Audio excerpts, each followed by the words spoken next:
Target 91 के YouTube channel में आप लोगों का बहुत बहुत स्वागत है। हम पढ़ रहे हैं जनरल नॉलेज के मोस्ट इंपोर्टेंट ऐसे क्वेश्चन जो प्रतियोगी परीक्षा में बार बार रिपीट होते हैं। तो आप इन क्वेश्चनों को अच्छे से याद करें और इन 1000 मोस्ट इंपोर्टेंट जीके की सीरीज का पूरा लाभ लें। अगर आपने पिछले वीडियो नहीं देखे तो आप प्ले लिस्ट में जाइए और उन सारे वीडियो को विजिट करें और अपने दोस्तों के साथ इन सारे वीडियो को शेयर करें।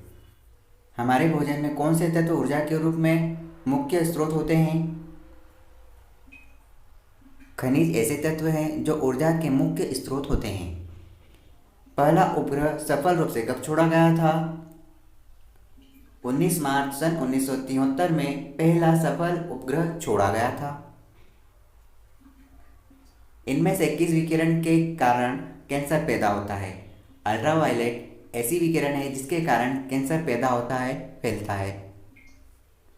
कृत्रिम उपग्रह अपने भू-स्थिर कक्षा की परिक्रमा में कितना समय लेता है? लगभग 24 घंटे का समय लेता है। डॉक्टर कलाम जी का देहांत किस राज्य में हुआ?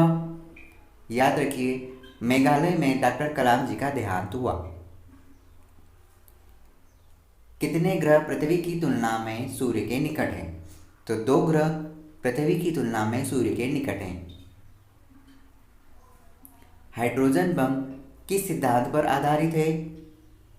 हाइड्रोजन बम नाभिकीय विखंडन के सिद्धांत पर आधारित है। सौर ऊर्जा के सेल किसके बने होते हैं? सौर ऊर्जा के सेल सोल्डर के बने होते हैं। याद रखिए, सोल्डर के बने होते हैं।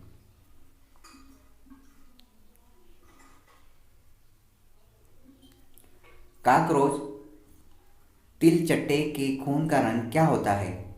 याद रखिए, कॉकरोच तिलचट्टे के खून का रंग सफेद होता है।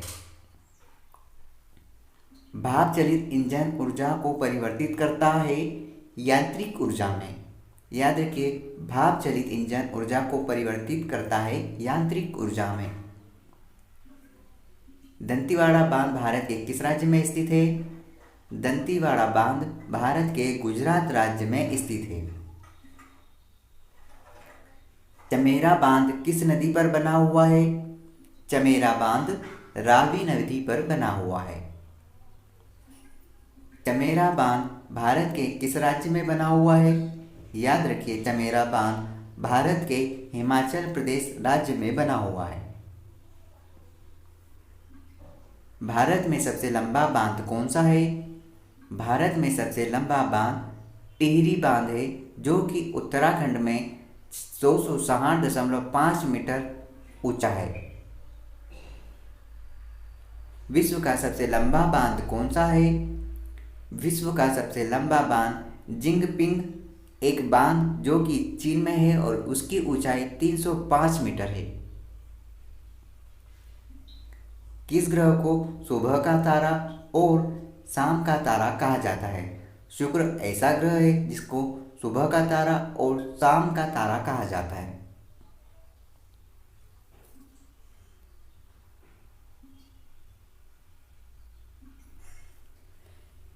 किस तत्व को सामान्यतः फलों और उसके रस को सुरक्षित रखने में प्रयोग किया जाता है?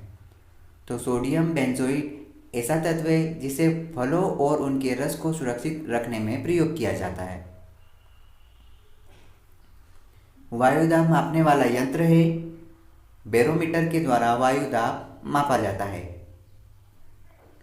गुप्त वंश की स्थापना किसने की? गुप्त वंश की स्थापना श्री गुप्त के द्वारा की गई। इनमें से कौन सा यंत्र दूध में पानी की मात्रा मापने के लिए प्रयोग किया जाता है? लैक्टोमीटर एक ऐसा यंत्र है जिसके द्वारा दूध में पानी की मात्रा मापी जाती है। दूध की शुद्धता मापने के लिए लैक्टोमीटर का यूज किया जाता है। मुख्यमंत्री की नियुक्ति की जाती है राज्य के राज्यपाल के द्वारा। मौसम की भविष्यवाणी में इनमें से किसकी सहायता ली जाती है? भू-स्थिर उपग्रह की सहायता ली जाती है।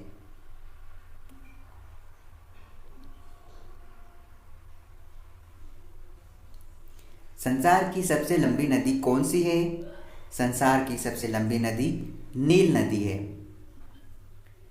सबसे बड़े निर्वाचन क्षेत्र वाला भारतीय राज्य है उत्तर प्रदेश। याद रखिए, सबसे बड़े निर्वाचन क्षेत्र वाला भारतीय राज्य उत्तर प्रदेश है। प्रकाश वर्ष किसकी इकाई है? दूरी की।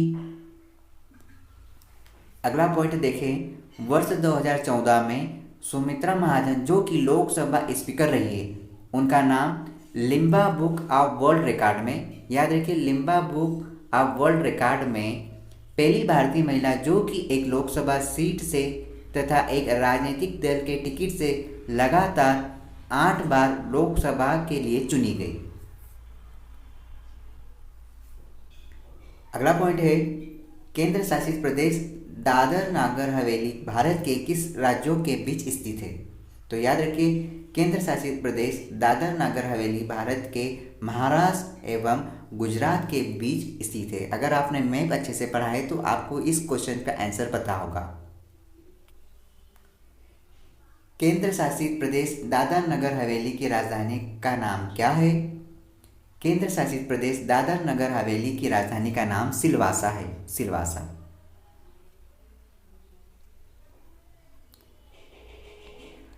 ये जितने भी महत्वपूर्ण प्रश्न हैं आप अच्छे से याद करें और इन सारे वीडियो को अपने दोस्तों के साथ शेयर करें, क्योंकि यही क्वेश्चन है जो एग्जाम में बार बार रिपीट होते हैं और हम अक्सर गलत कर जाते हैं।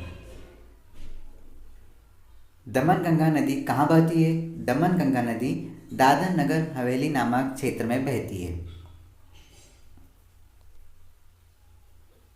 अंडमान निकोबार द्वीप समूह का सबसे ऊंचा स्थान कौन सा है? याद रखिए, अंडमान निकोबार द्वीप समूह का सबसे ऊंचा स्थान सैडल चोटी है, सैडल पीक भी कहा जाता है।